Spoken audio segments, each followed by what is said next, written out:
Evet, yarın ayın 16'sıdır. Yas Muharrem başlıyor ama onun öncesi 13'ünde başlayan Masum Pak'ın oruçları da var.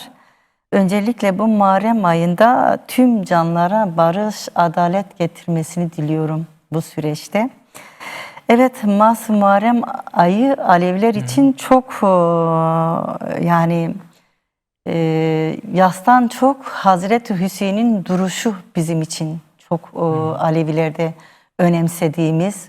Orada bir duruş var yani. Orada ya 1400 yıl önce Bir biat etmeme, teslim evet olmama biat hali. etmemek, bir direniş var. Yani oradaki Yas Muharrem ayı bizim için hakikatin, insanlığın, değerlerin yeniden hatırlandığı bir gün olarak biz görüyoruz Alevi toplumu olarak.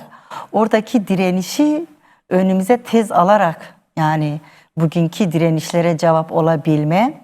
Ama şunu da görmek gerekiyor. Evet 1400 yıl önceki asırdır yaşanan bir katliamın var olması tam duruşun olmadığını ve bu duruşun yerine yani getirilmediğini yani Hüseyin'in duruşu Yezid'e boyun eğmemek 72 kişiyle hakikatin yanında olduğunu her ne kadar orada yani Hüseyin'in duruşunun her güçlü olanın kazanacağını olmadığını ve azınlığın da kazanacağı bir güç ortaya çıkmıştır.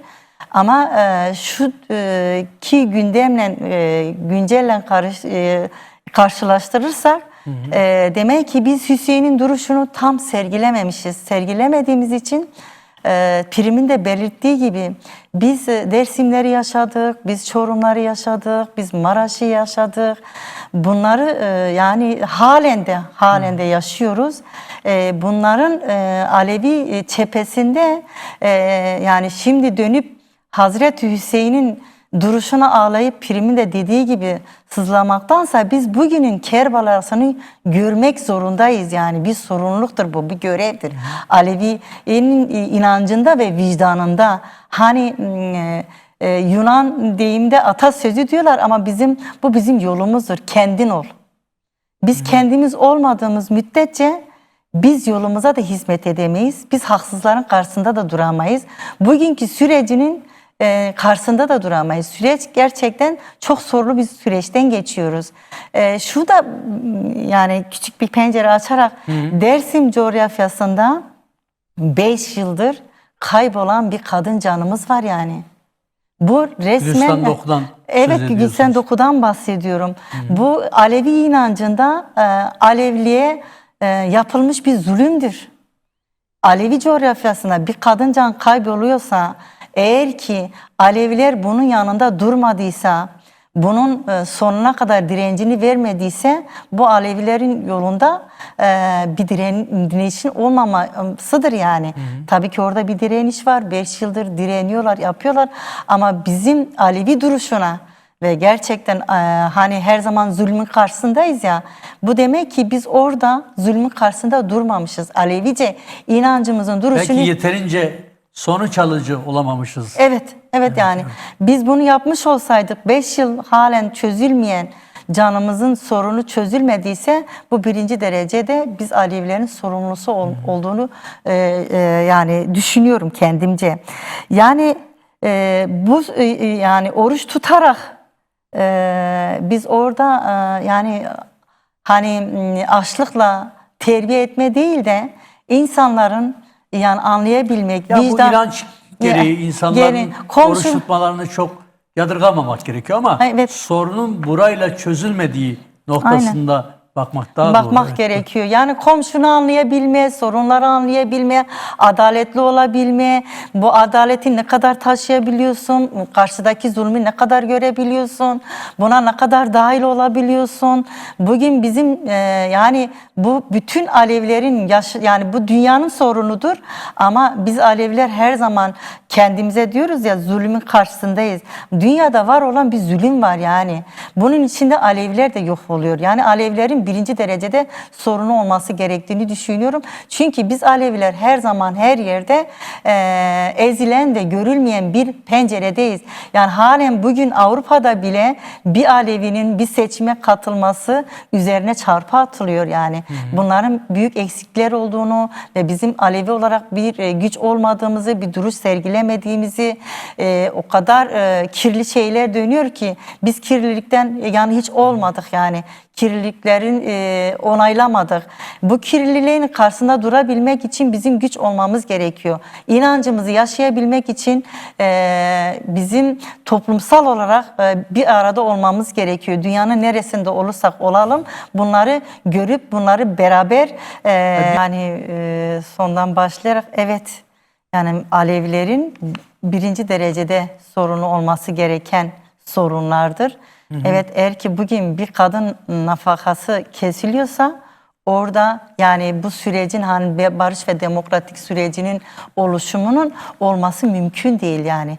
Eğer ki bir işçinin dediğiniz gibi şimdi hakların alınması grev yapılırken şimdi kendi ücretinin alamadığı için 3 aydır 4 aydır grevlere gidiyor yani hatta yürüyor. Geçen bir programda yani işçi diyor ki ben buraya diyor kaçak geldim. Kaçak ne anlama geliyorsa artık düşünmek gerekiyor. Bütün şeyleri aşarak gece yola çıkarak gelip kendi haklarımı burada dile getirmek için o yani orada yine sizin dediğiniz gibi kendi ücretini almak için yani hak talep etmemek değil de ücretini almak için. Orada mesela öğrencilerin hakları gasp edildiği bir ülkeden bir dünyadan bahsediyoruz. Tabii ki birinci derece Türkiye'de çok büyük sorunlar var ama bu bence tek Türkiye'nin sınırları adı değil yani. Dünyanın birçok yerinde var olan rejimler rejimlerdir ama gözle görülen ve gerçekten insanın artık tahammül edemeyeceği zulümler bizim Türkiye'de bizim yani yaşamış olduğumuz, oradan sürgün edildiğimiz ülkeden göze görünüyor. Yani bunların biz Alevilerin birinci derecede sorumlu olması gereken bir sorundur. Ve kadınların hani bizim inancımızda kadın eksenlidir, kadın anadır, posta oturur derken ama şimdi bir kadının bütün hakları elinde alınıyorsa bu hem inanç bazında hem kültürel bazında hem de demokrasinin getirdiği öncelik boyutunda bunlar doğru değil. Kadının olmadığı yerde hiçbir şey. Gencin olmadığı yerde geleceğin olmaz. Kadının olmadığı yerde toprak yeşermez yani. İnsanlığın olmadığı yerde dünya da olmaz. Bunun mücadelesinin birinci derecede Alevilerin sorun aslında Alevilerin sorunudur. Bu bütün canların sorunudur. Yani bir tek Alevilerin sorunu değil. Bunların omuzlayan, göğüsleyen biz Aleviler yazık ki Cumhuriyet tarihinde yani Alevilerin saymakla bitmiyor. bitmiyor. Evet. Yani bir Kerbelayla yani sınırlı kalan bir şey değil ama Cumhuriyet'in başlarında tabii ki daha öncesi vardır ama Cumhuriyet'in dili, siyaseti, dizaynı Alevilere çok darbe ve çok yara vurmuştur. Ve Cumhuriyet'in dili ve siyaseti insanları ne kadar karşı karşıya getirdiğini ve komşunun birbirinden korktuğu bir durum oluşmuş yani. Ortaca'da o geliyor mesela. Düne kadar beraber çay kahve içen komşular ama birbirleriyle düşman olmuşlardır. Ve sabaha kadar düşman edilmişlerdir. Yani o evet düşman edilmişlerdir. Düşman edilmiş bir nevi işte Cumhuriyet'in getirdiği durumdur yani. İnsanlar bilinçli veya bilinçsiz yani bu duruma geliyor. Karşıdakini düşman olarak görüyor ve Cumhuriyet'in getirdiği biz bunları yani görmediğimiz müddetçe işte her gün bunların aynısını yaşıyoruz. Yani Ortanca'da insanların ne kadar mağdur edildiğini ve Pirim'in de belirttiği gibi insanlar orada sürgün edildiğini görüyoruz. Yani şunu hani Kürt Alevileri sürekli sorulmuş gibi görüyorlar ya ama biz Ortaca'da görüyoruz ki Alevilerin Kürt, Türk olması hiç önemli değil. Sen inanç bazında orada Hiç Arap Alevisi de, Balkan Alevisi de, hepsi yani Türk Alevisi de. yani sonuçta Alevi olduğun kimlik üzerinde sen hiç görülmez kılınıyorsun. Eğer bugüne kadar Aleviler ayakta kaldıysa kendi direnciyle, kendini var etmeyle ayakta kalmıştır. Yani bunlara biz Aleviler şimdi yol bir, sürek bir dediğimiz bundan dolayıdır. Biz diyoruz ki gelin bir olalım canlar. İşte bir olmadığımız müddetçe Ortancalar yaşanıyor, Maraş yaşanıyor, Sivas yaşanıyor, Çorum yaşanıyor. Kadın öldürülüyor, gençlik yok ediliyor, coğrafyamız yok ediliyor ve Prim'in belirttiği gibi şimdi Pazarcık'ın bütün dağı taşı satılmış diyorlar. Neden? Çünkü orada Alevi nüfusu çok fazla ve oradaki coğrafyamızın verimli olduğu ortaya çıktı yani. 4 mevsim seni doyuran bir coğrafyadır. Yani Alevilerin ya ben şöyle bir şey diyeyim, hani inançlı, biz doğaya inanan bir halkız yani. Biz dağa taşa inandığımız için bizim dağımız taşımız her zaman yanımızdadır, bize verimlidir ve insanı darda zorda bırakmıyor. Bir depremin gelmesi bile insana bir şey düşündürüyor. Diyor ki coğrafya bize dedi ki ne? Siz birbirinizi kabul etmediniz, siz birbirinizi istemediniz. Ben 4 mevsim sizi doyuruyorum, barındırıyorum ve senin ölümünü bile paklıyorum. Böyle bir doğanın ve böyle bir inançtan gelen insanlar olarak bizim bunlara sahip çıkmamız gerektiğini düşünüyorum. Yani eğer ki biz coğrafyamıza, biz topraklarımıza, zar ziyaretlerimize sahip çıkmadığımız müddetçe biz bunları yaşayacağız. Hani diyorlar ya amna ona yek amdamarın be yek.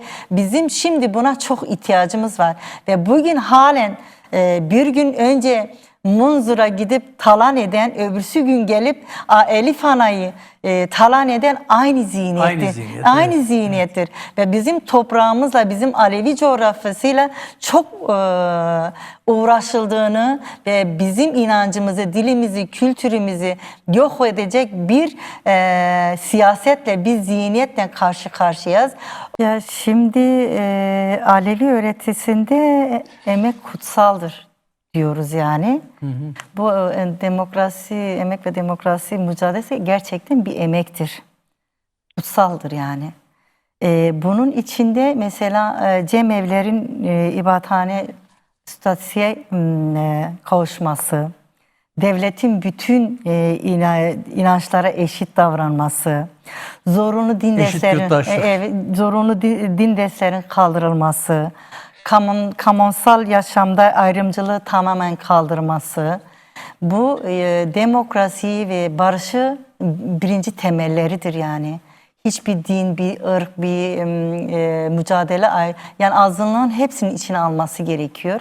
Bunlar olmadığı müddetçe bu demokrasi ve barış süreci yerini bulmaz. Bunların bu saydıklarım eğer içinde olmazsa, emek kutsal olmazsa, bu yani 1,5 yıldır, 2 yıldır gerçekten insanlar emek veriyor, görüşmelere gidiyor, kafa yoruyor, nerede nasıl doğruyu bulabiliriz mücadelesini veriyor, konferanslar yapılıyor. Konferansta mesela bundan 2 gün yani önce yapılan konferansta oradaki konferansta Alevlerin de tam dile getirmemekle beraber ama Alevlerin orada temsilet olarak konuşması da güzel bir şeydir. Sahiplenmektir ama bu konferansların Alevlerin daha çok sahiplenmesi ve hatta bunun için özelden ki Alevlerin kendileri konferans yapması gerekiyor. Yani yapılmalı da. Yani bu tip konferansları Alevilerin de yapması gerekiyor. Evet. Çünkü Barış ve Demokratik Toplum Projesi sizin de söylediğiniz gibi Alevilerin de taleplerinin karşılaması gereken bir projedir. Yani Alevilerin talepleri görmezden gelinerek ne barış gerçekleşebilir ne demokrasi. Buyurun. Yani bu saydıklarımdan bir tanesi olmazsa barış eksik kalır yani. O zaman yaptığım mücadeleye cevap olmaz yani. Onun için konferansların yapılması, toplantıların yapılması, gerek diaspora ayağında gerekse Türkiye ayağında bu Alevlerin kendi çalışmalarının birinci derecede önde olması gerekiyor. Birinci derecede temel çalışmaları olması gerekiyor. Dergahlarında insanları bir araya getirip bunun açılışını bunun nasıl gerçekleşeceğinin ve biz hiçbir zaman kul hakkı yemeyen, burada gerçekten kul hakkı yeniyor. İnsanların, bütün azınlıkların hepsinin hakkı yeniyor. Demokrasi kul hakkı yenildiği zaman yapılmaz. Cemevlere gelerek, toplantılara gelerek, evlerde toplanarak, birbirlerine miman olup ve bunun gerçekten ihtiyaç olduğunu yansıtması gerekiyor. Şunu hani artık ne derece bu programın içini doldurur bilmiyorum ama şöyle, biz Aleviyiz diyoruz ya, yani Aleviyiz demekle Alevi olunmuyor. Gerçekten Alevliği yaşamak ve yaşatmak gerekiyor. Bu barış sürecine cevap olabilmemiz için, barış ve demokrasi sürecinin içini doldurmamız için biz Alevice yaşamak gerekiyor. Bu Alevici gerçekten yani barış ve demokrasinin de Alevi öğretisi ve inancının yaşadığı bir komün yaşamdır yani. Evet, şu önemli. Şöyle olsun. Kerbela'dan bugüne bize kalan en büyük miras adalettir. Hüseyin'in mücadelesi hakikatin yanında durmak öğretisiydi. Bugün de görevimiz aynıdır. İnancımızı özgürce yaşayabilmek ve zar ziyaretlerimize dokunabilmek ve bütün tutsakların özgür olması, Sayın Öcalan'ın da umut hakkından yaralanması en büyük temellerimizdendir. Alevi inancın öğretisinden nerede bir zulüm varsa o zulmünün karşısında duran bir öğreti olarak, bir can olarak, bir kadın olarak ben isterim ki hiçbir zaman savaş olmasın, güzellikler olsun, hiç kimsenin gözünden yaş gelmesin, hiçbir anne ağlamasın, hiçbir halkımız darda zorda kalmasın. Her inanç kendi inancını yaşasın, her inanç kendi dilinden, kültüründen gitsin. Teşekkür ederim.